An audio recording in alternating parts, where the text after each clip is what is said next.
We are living through a mechanical revolution, but not the kind that empowers you. This revolution is designed to strip you of autonomy, to redefine ownership itself, and to transform the relationship between you and the machine sitting in your driveway.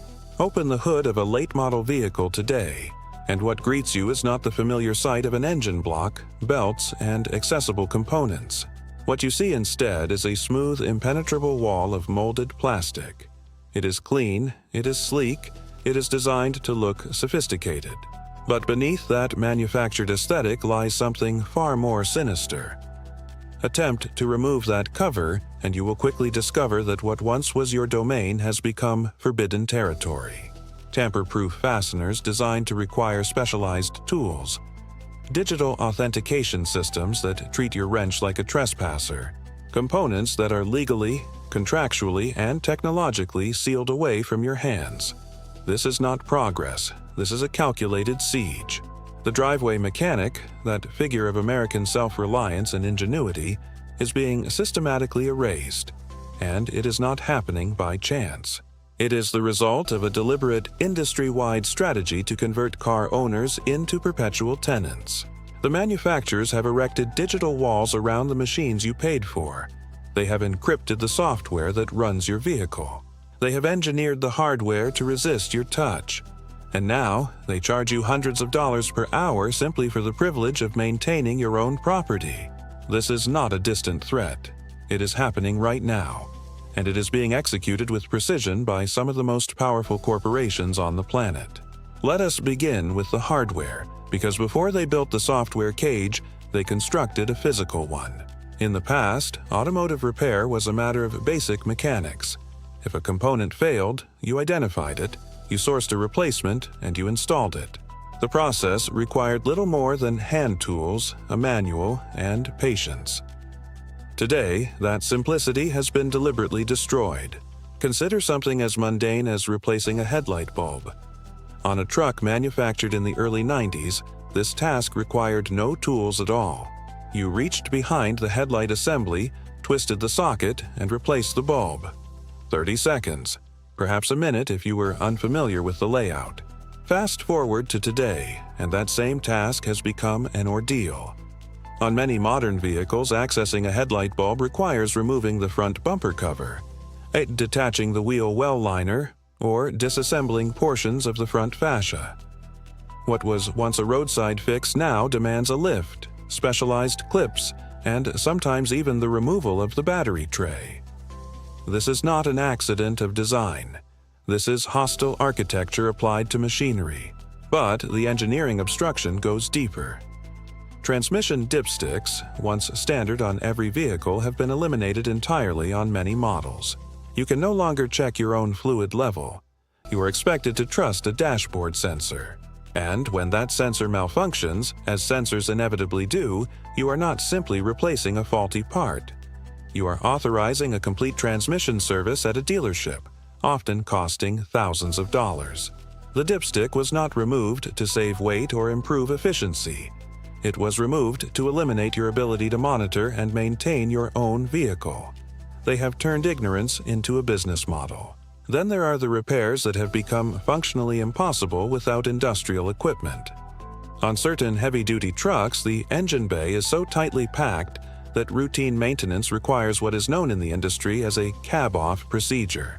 This means the entire cabin of the truck must be lifted off the frame using a commercial-grade hoist.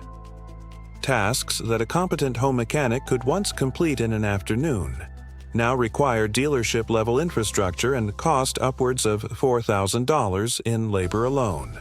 Manufacturers claim this design philosophy is driven by aerodynamics, fuel economy, and packaging constraints.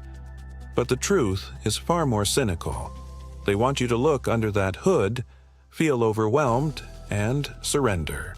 They want you to believe that modern vehicles are too complex for anyone but a certified technician. And they want you to keep coming back, invoice after invoice, year after year. Now we arrive at the software layer, and this is where the strategy becomes truly insidious. Modern vehicles are not merely machines. They are networked computers on wheels, and every system, from the windows to the mirrors to the seats, is governed by code. That code is proprietary, it is encrypted, and it is jealously guarded. If you replace a component, even a simple one like a window switch, the vehicle will not simply accept it. The onboard computer will scan the part for a digital serial number. If that number is not recognized, the system will refuse to function. The part itself may be in perfect working order, the wiring may be flawless, but the software will lock you out. To restore functionality, you must take the vehicle to an authorized service center where a technician will connect a diagnostic laptop and, in a matter of seconds, authenticate the part. You will be charged an hour of labor, not because the repair was complex, but because you dared to fix your own property. This is the death of the secondary market. In the past, salvage yards and used parts were the backbone of affordable repair. A failed switch, a broken mirror, a worn actuator, all of these could be sourced for a fraction of the cost of a new part. Today, that entire ecosystem is under siege. Even if you find a used component in perfect condition, your vehicle may reject it, and the only entity with the authority to override that rejection is the manufacturer. They have digitized the wrench, and they have kept the password for themselves. Let us forget the battery. Surely you think replacing a battery is still within reach. It is one of the simplest, most universal maintenance tasks. And yet, even this has been weaponized. On many vehicles, the battery is not just a battery, it is a registered component. When you install a new one, the vehicle's battery management system does not automatically recognize it. The alternator continues to operate as though the old degraded battery is still installed. It either undercharges or overcharges the new unit, drastically shortening its lifespan. To prevent this, the battery must be registered to the vehicle's computer. This requires proprietary software that you, the owner, are not allowed to access. Once again, you must visit the dealership. Once again, you must pay for permission. This model did not originate in the automotive industry. It was perfected elsewhere. The blueprint was written in the fields. For years, farmers have been on the front lines of this war. Agricultural equipment manufacturers, most notably a certain green and yellow giant, pioneered the practice of embedding repair restrictions into expensive machinery. A farmer might spend $500,000 on a tractor. That machine is essential to their livelihood. It operates in remote areas, often far from the nearest service center. And yet, if a sensor fails, if a module throws an error code, the machine will shut itself down. The farmer may have the skill and the tools to replace the faulty part in minutes, but the tractor will not allow it. Not without authorization. Not without a technician driving out to the field, sometimes hours away, to connect a laptop and input a code. During harvest season, every hour of downtime costs thousands of dollars. Crops spoil, windows of opportunity close, and the manufacturer profits from the desperation. The automotive industry observed this. They saw the control it afforded. They saw the revenue it generated, and they imported the strategy wholesale. Today, your truck may enter what is called limp mode, not because of a mechanical failure, but because a sensor reading falls slightly outside expected parameters. The vehicle remains drivable. The engine is fine, but the computer restricts performance, flashes a warning, and directs you to a service center. This is not safety, this is leverage. But the ambitions of these corporations extend beyond repair. They are reimagining ownership itself. In recent years, we have seen the emergence of subscription-based features, functions that are already built into the vehicle, hardware that you have already purchased, being held hostage behind a paywall, heated seats that require a monthly fee to activate, remote start features on key fobs that demand an ongoing subscription, navigation systems that cease to function unless you maintain a service plan. This is not innovation. This is extortion. You own the seat. You own the heating element, you own the key fob. But a line of code stands between you and their use, and that line is controlled by the manufacturer. They are attempting to transform the automobile from a product into a service. And if you stop paying, They reserve the right to deactivate features remotely. So, where does this leave the individual who simply wants to maintain their own vehicle? For many, the answer is retreat. There is a growing underground resistance. Farmers are sourcing cracked firmware from overseas developers to bypass the locks on their tractors. Independent mechanics are purchasing black market diagnostic tools that mimic dealership software. Enthusiasts are deliberately seeking out older vehicles, machines from the 80s, 90s, and early 2000s, because those vehicles can still be understood, maintained, and repaired with hand tools and common sense. There is a reason that certain models from decades past are now appreciating in value. It is not nostalgia. It is preservation of agency.